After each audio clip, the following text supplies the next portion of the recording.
है कि एक मुखिया का चुनाव नहीं जीत पाता है तो बड़े ख्वाब देखते हैं कि भारत एक लोकतांत्रिक देश है, ख्वाब देखना बुरा बात नहीं है। और इस जब जनता हमसे चाह रही है, हमने तो कभी नहीं चाहा कि हम लोग चुनाव लड़ेंगे, जनता ने चाहा है। तो अगर जनता ने चाहा है तो हम लोग आते हैं। अगर अवसर मिलेगा तो सेवा करेंगे, नहीं मिलेगा तो सड़क में सेवा करेंगे, और मौका मिला तो सदन के भीतर से सेवा करेंगे, सेवा की बात करेंगे। हम लोग ये नहीं कहेंगे आदरणीय प्रधानमंत्री की जगह कि मेरा क्या है, हम तो झोला उठा के चल जाएंगे, ये बयान हमारा नहीं रहेगा। क्योंकि मेरा है, मेरे बाप का लहू बहा है, इस मिट्टी के कण कण में मेरे बाप का रक्त दिखता है, इसलिए हम झोला उठा के कहीं नहीं जाएंगे। अगर जीतेंगे तो सदन से बात करेंगे, अगर नहीं रिजल्ट कर पाए तो सड़क से झारखंड की आवाज़ को बुलंद करेंगे, लेकिन झोला उठाकर कहीं नहीं जाने वाले। पलड़ा किसका भारी है धनबाद लोकसभा क्षेत्र में? धनबाद लोकसभा क्षेत्र में आपके संगठन से?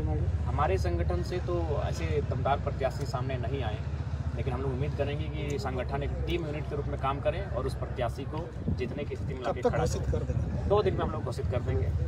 चलिए ठीक। धनबाद हमेशा खूनी खेल होता है और अक्सर देखा जाता है कि यहाँ पिस्तौल बाल की राजनीति होती है। आपके जितने भी नामांकन आप नामदर्ज बता रहे हैं, ये युवा है, इनके पास ना मनी पावर है, ना ही इनके पास औजार है, तो ये कैसे उन लोगों का मुकाबला करेंगे? औजार से चुनाव नहीं लड़ा जाता है, औजार असंवैधानिक है। औजार से चुनाव नहीं लड़ा जाता है। चुनाव जो भारत का संविधान है उस दायरे से लड़ा जाता है, और हम लोग उस दायरे से चुनाव लड़ेंगे। और जहाँ तक अगर ऐसी परिस्थिति सामने आएंगी तो हम लोग पीछे नहीं हटेंगे। तो झारखंड ही रक्त से लहू बहाने से झारखंड का निर्माण हुआ है, तो अगर हमारे रक्त से झारखंड मजबूत होगा तो पीछे हटने के कोई चांस नहीं बनता।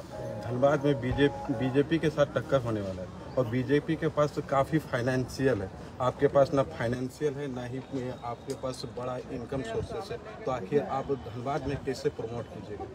देखिए, उसके लिए जनता है, मीडिया बंधु हैं जो विचारधारा को हमारे गांव तक लेकर जाएंगे।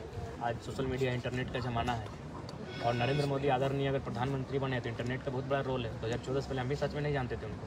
2014 में उनसे हम परिचय हो पाए कि वो 3 बार के मुख्यमंत्री हैं, लेकिन उससे पहले नहीं जानते थे। तो इंटरनेट का ज़माना है, हम लोग इंटरनेट हमारा सहयोग करेगा। इंटरनेट के भी साथ साथ हम लोग ग्राउंड पे भी हैं।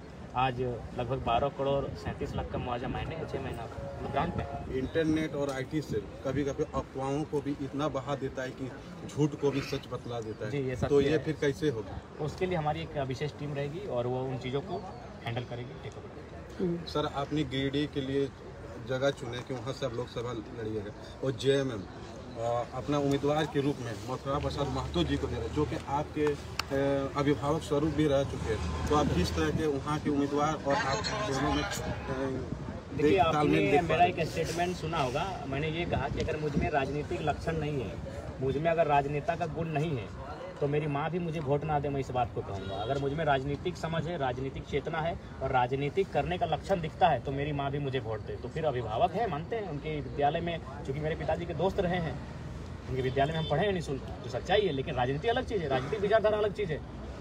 जयराम जी, EVM को किस रूप में लेते हैं? देखिए, आप चूँकि जब धरती से रह के चंद्रयान को हैंडल किया जा सकता है तो EVM को किया जा सकता है, लेकिन बहुत भारी पैमाने पे EVM का प्रयोग होता है। तो हमारा एक साधारण सा युवक जो IT का स्टूडेंट नहीं है, कह पाना थोड़ा सा जल्दबाजी है। सर, EVM के बारे में मैंने सर्च किया था तो देखा था कि जितना वोटिंग होता है, जितने वालों के लिए वहाँ 60% आते हैं और हारने वालों में 30% आते हैं, और बाकी का अगर कोई नाम भी दर्ज करा के छोड़ देता है तो 1500 से 3000 आता है। तो इसका मतलब कहने का सॉफ्टवेयर तो सुनिए। आदरणीय सम्मानित पत्रकार महोदय, भारत एक लोकतांत्रिक देश है, यहाँ 80 करोड़ मतदाता है। तो 80 करोड़ में कम से कम तो उसका 10% लोग भी अगर सड़क पर आ जाएंगे EVM के खिलाफ, तभी तो लोग विश्व पर ये मैसेज जाएगा।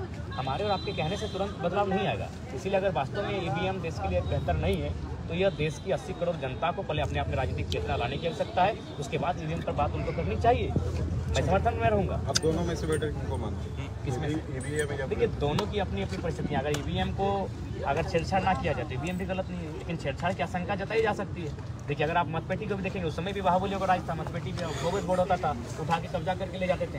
तो अगर पॉजिटिव नेगेटिव दोनों में, लेकिन अभी आज के डेट में जैसे कि मतदाताओं की संख्या बढ़ी, बूथों की संख्या बढ़ी, वैसे मतपेटी और EVM में तुलना करेंगे तो EVM आपके सामने ठीक बैठेगा। लेकिन प्रश्न है EVM पर ये आता है कि उसको हैक किया जा सकता है, इसीलिए आप EVM को लेकर पीछे जा रहे हैं। तो कुल मिलाकर मतपेटी EVM दोनों पर चर्चा अगर होगी तो दोनों अपने समय के हिसाब से, अपने काम के हिसाब से गलत नहीं है, बस गलत दुरुपयोग करने वाला ना हो।